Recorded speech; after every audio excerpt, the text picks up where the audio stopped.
Hi, it's Loretta, and welcome to the second in a series of clips about whole health habits and how we can make health habits stick.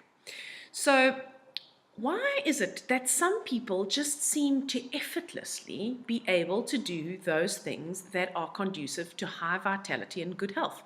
They seem to be able to regulate their eating, they eat the right kind of quality foods, they exercise regularly, they seem to be really disciplined when it comes to their diet, their exercise, their sleep, and their hydration. And why do some of us, no matter how hard we try, we get on the wagon and within a day or two, we seem to have fallen off it, or in fact, the wheels fall off our wagons completely? Well, it's got to do with your value system. It's actually got to do with where you prioritize your time, your energy, your effort, and your resources in general. So, what happens is we all have a hierarchy of what's important to us. And the thing that's most important to us, we'll sacrifice everything for. And then the second one, we'll sacrifice all the ones below that, and so on. The problem is that we generally have a number of things that are important, but we only have enough resources to actually fuel the top 3 or 4, maybe 5.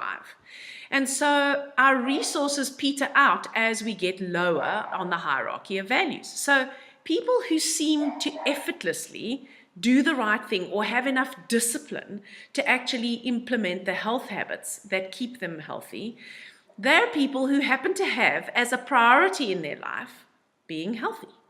So they have health, physical vitality, and energy as one of their top 3 or 4 values. Because in your highest values, the things that are most important to you, you are prepared to pay the price. You will do what it takes in order to get the rewards. But in your lower values, you want instant gratification. You don't want to pay the price. You don't want it to hurt, but you do want it to change. So if you have to, lose 20 kilograms, but you hate vegetables, you're allergic to exercise, and you love food. I don't know how many times I've heard this, but I love food. Well, I love food too, okay, which is probably why I'm not thin. But and that's okay. But then don't complain about it, because effectively, if you love food and you don't want to give anything up, if you hate the foods that you should be eating, if you are allergic to the exercise, and if you don't want to drink the water and, have good sleep hygiene, well, actually, you're not going to get the benefit, which is the high vitality and the great health. Now, that does not make you a bad person.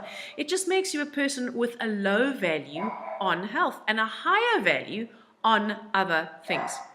So one of the things that I help you with in Whole Health Habits is we identify what your hierarchy of values are, and then I will show you how you link your new habits to what is truly important to you and not to good health and high vitality, because it's not important enough.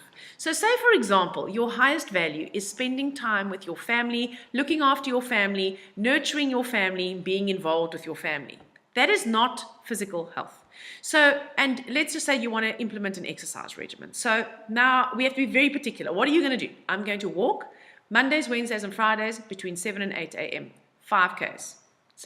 So the question becomes, how will walking 5 kilometers on a Monday, Wednesday, and a Friday morning between 7 and 8 make you have closer relationships to your family, make you able to nurture your family better, enable you to spend more quality time with your family, and generally improve your connection to your family and the health of your family? So you might go, well, I don't know, I can't see how that's going to do it because I'm going to be spending less time with them. But if you think a bit laterally, it might be. If you exercised more, and this is purely subjective, I'm just giving you an example. If you exercised more, you might reduce your stress. If you reduced your stress, you wouldn't be so grumpy in the afternoon, which means that you wouldn't scream at your kids so much. You might also have more energy to spend time with your spouse in the evening. If you walked 3 times a week and you got fitter, and let's say that your body firmed up or you lost some weight and you felt better about yourself, you would be more inclined maybe to, you might not find intimacy such a burden. You might find that you have an increase in your libido. An increase in libido is definitely going to improve the health of your relationship, right? And if you improve the health of your relationship with your spouse or partner, then that filters down into your children and into your extended family. So those those are the benefits that you're looking for, not I'm going to get fitter, I might lose some weight, it's going to be good for my stress, it's going to lower my cholesterol. If those things are not important enough to you, those are not the metrics by which you want to evaluate the benefits of doing the new habit, in this case, the exercise.